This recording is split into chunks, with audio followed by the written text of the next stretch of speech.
On September 6, 2017, the Virgin Islands were devastated by what is considered the strongest ever recorded hurricane in the open Atlantic.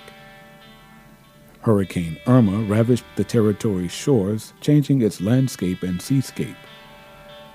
2 weeks later, the territory was struck by the passage of Hurricane Maria. Both Category 5 hurricanes wreaked havoc over the islands, affecting the lives and livelihoods of the territory's residents.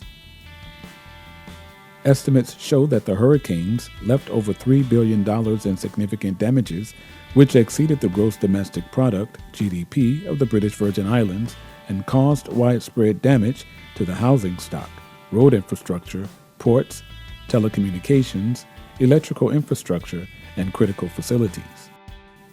2 years have passed and recovery efforts are in full swing to build BVI stronger, smarter, greener, and better. This is our story, and this is our journey to recovery.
Our recovery has begun and can only accelerate to become even better.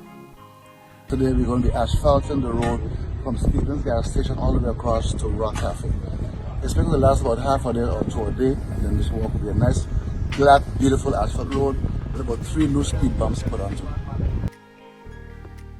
I must give congratulations and acknowledge the team of Public Works, the director and his team, Mr. Ellison, that's the traffic light technician. We are now at Pazé Estate, but the intersection down at Admin Drive, the entire box blew away, and the team, they built it up and the intersection is working. So I must acknowledge them and congratulate them. It was all done locally, and we must try to continue to empower our people. So now all of the lights on the territory, are now active, they are now live, and this is the government working for you to ensure that we have continuity in our traffic and to ensure that everything is safe.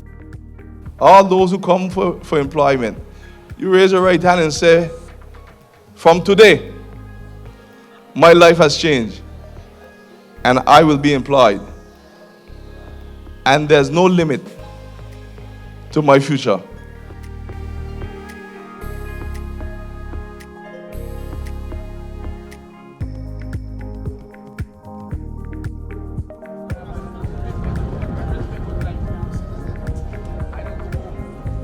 But now we have the port in Western open, praise be to God. And I thank all of them, the port, MD and his staff, the board. I thank all of them, the contractor. I thank them, also the Ministry of Finance. But also I thank everybody, everyone, every entity that made it possible. Because now we can start to generate more revenue for the territory to do the other areas that we need to fix.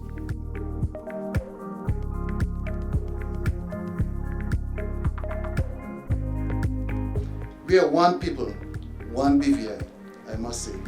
And I'm truly grateful to be standing here at this very moment. To our partners and the Recovery Development Agency, including the construction team, Ridgeview, I stand before you unpretentious. You have made a great accomplishment in restoring this building. And I can see from the exterior, you have put serious thought and effort into the infrastructure.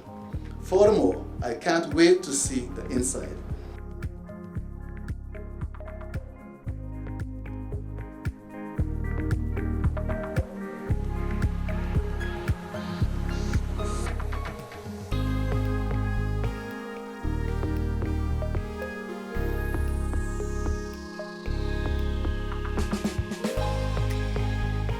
I'm sitting here beside the Premier because the Premier is one of my former students. And if you can fulfill your mission and you can come and sit beside the Premier because you have done well in maritime and marine studies, then we'll be prouder. Proud moments for the territory.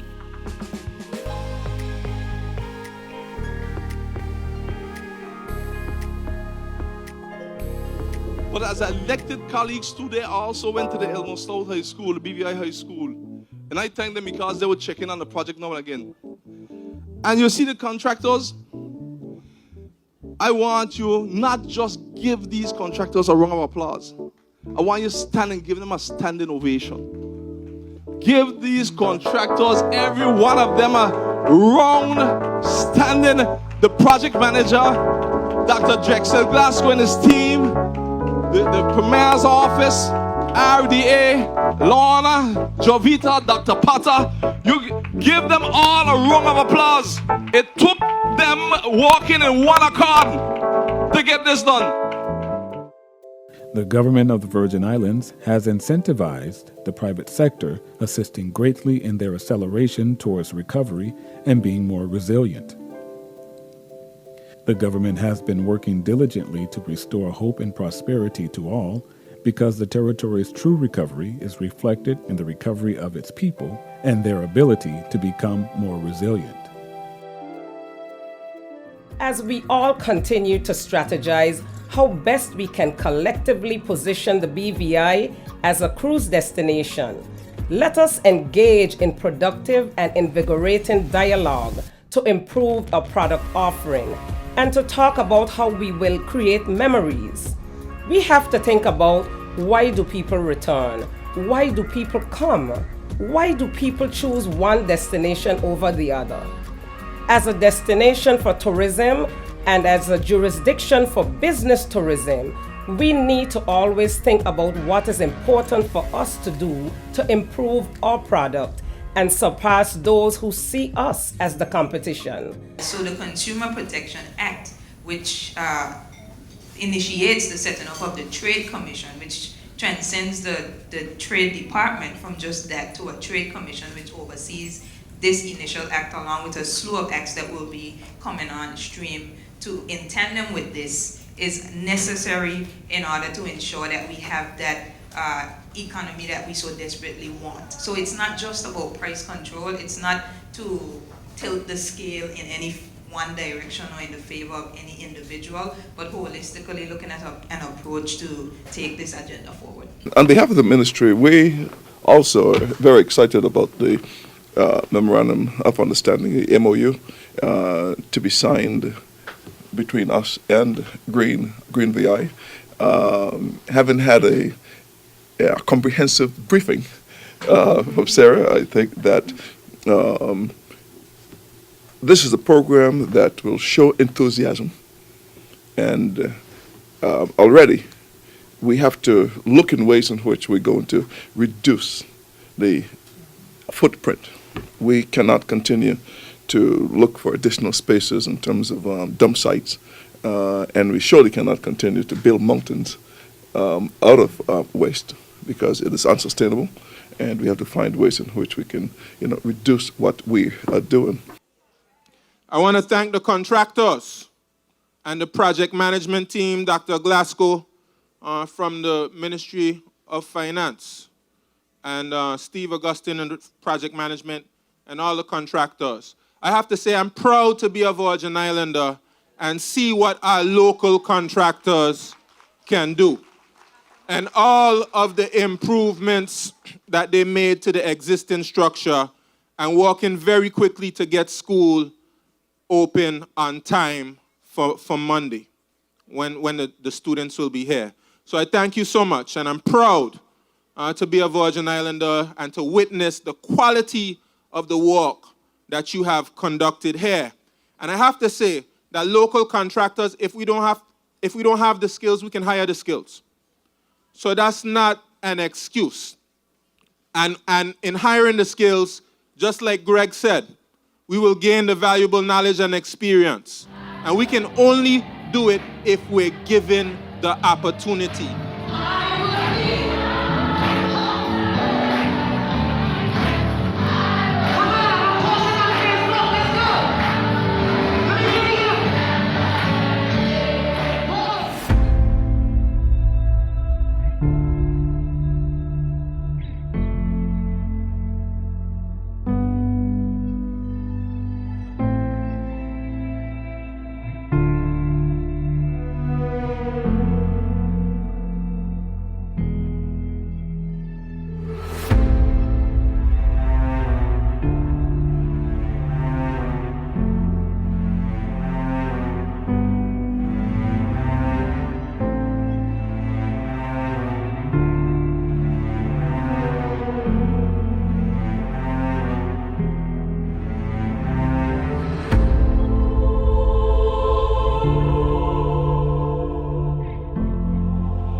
This is the story of our journey to recovery.